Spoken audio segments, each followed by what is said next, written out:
এমন ভাবে যখন তার নিজের শরীরে যখন আঘাত করতে শুরু করলো, আব্দুল কাদের জিলানী রাহমাতুল্লাহি আলাইহি চোখ দিয়ে ধর ধর করে পানি ছাড়িয়ে দিলেন। আব্দুল কাদের জিলানী রাহমাতুল্লাহি আলাইহি দুটো চোখ দিয়ে ঝর ঝর করে পানি ছেড়ে দিলেন।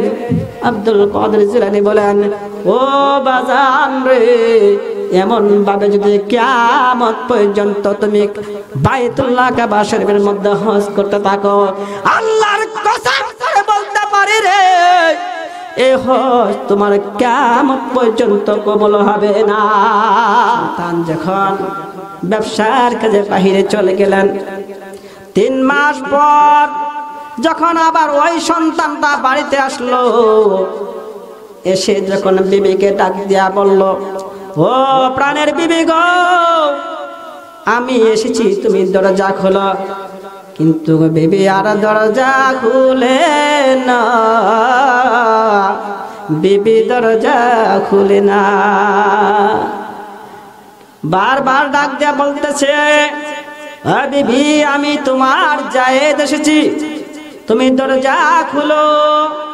বিবি বলতেছে, না না না, আমি দরজা খুলবো না যতক্ষণ পর্যন্ত তুমি তোমার মার বিচার না করো, ততক্ষণ পর্যন্ত আমি দরজা খুলবো না।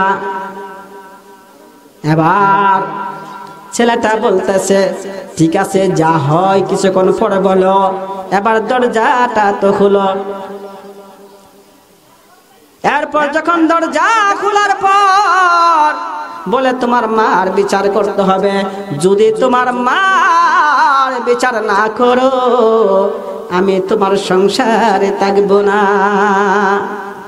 এইভাবে যখন ঝগড়া সৃষ্টি হয়ে গেল, 3 মাস পর বাড়িতে আসলো, একটু বিশ্রাম নিবে, কিন্তু বিশ্রাম তো হয় না, শুধু খামাখা ঝগড়া সৃষ্টি হয়। রাগান্বিত মাথা ওই ছেলেটা মাথা এমন ভাবে রাগ হয়ে যায়, রাগ করে ঘরের একটা দাসা ছিল, দাসা আগের যুগে বেড়ার ঘর ছিল, ওই বেড়ার ঘরের মধ্যে একটা দাসা দিয়া দরজাটা আটকাইতো, ঠিক না বেটি? ওই দাসাটা হাতের মধ্যে নিয়া এক পর্যায়ে ওই সন্তান দাসাটা হাতে নিয়ে মার দরজায় চলে যায় মাকে আঘাত করার জন্য। যখন মার দরজার মধ্যে যাওয়ার পর দেখে তার মা আল্লাহ তাআলার দরবারে ডাক দেয়া বলতেছে, মালিক, আমার সন্তানকে তোমার কাছে হাওলা করিলাম, আমার সন্তানকে বালাই বালাই তুমি হেফাজত করিও। এ কথা শোনার সঙ্গে সঙ্গে ওই সন্তান ওই হাতে যে দাসাটা ছিল ওই দাসা দিয়ে তার মার মাথার মধ্যে একেবারে সারিয়া দিলে। যখন বাড়ি ছাড়িয়া দিলেন, বাড়ি ছাড়িয়া দেওয়ার পর মার মাথাটা দুভাগ হয়ে গেল। মা ডাক দিয়া বললে, বাজার তুমি আমাকে মারো, আমাকে কাটো, এই জন্য আমার কোনো দুঃখ নাই, আমার কোনো অভিযোগ নাই, শুধু আল্লাহ তাআলা যেন আল্লাহ তাআলা তোমাকে যেন বাড়িতে ফিরিয়ে আনছে, বালাই বালাই যে ফিরিয়ে আনছে, এই জন্য আমি আমার আল্লাহর দরবারে শুকরিয়া আদায় করি, আলহামদুলিল্লাহ। এই কথা বলিয়া সঙ্গে সঙ্গে মা দুনিয়া ছাড়িয়া চলে যায়। এবার যখন মা দুনিয়া ছাড়িয়া চলে যায়, সন্তানের হুঁশ জ্ঞান ফিরে আসলো। সন্তানের হুঁশ জ্ঞান ফিরে আসার পরে বলতেছে, হায় হায় কি করলাম আমি, আমার মার মাথার মধ্যে কেমন করে বাড়ি দিলাম। নিজেকে বুঝাইতে পারে না, হাতকে প্রশ্ন করে, হাত কেমন করে আমার মার মাথার মধ্যে একটা বাড়ি মারলি? তোর কি বিবেকে বাজলো না? পাকে বুঝাইতে পারে না, পারে কেমন করে আমার মার দরজার মধ্যে হাঁটিয়া গেলে? এমন ভাবে মনকে বুঝাইতে পারে না।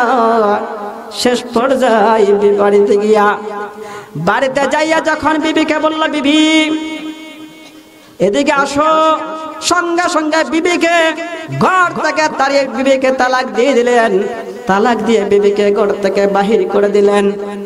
এবার যত স্থাবর সম্পত্তি ছিল সকল সম্পত্তি আল্লাহ রাস্তায় ব্যয় করে ওই সন্তান মক্কা কাবা বাইতুল্লাহ শরীফে গেলেন হজ করার জন্য।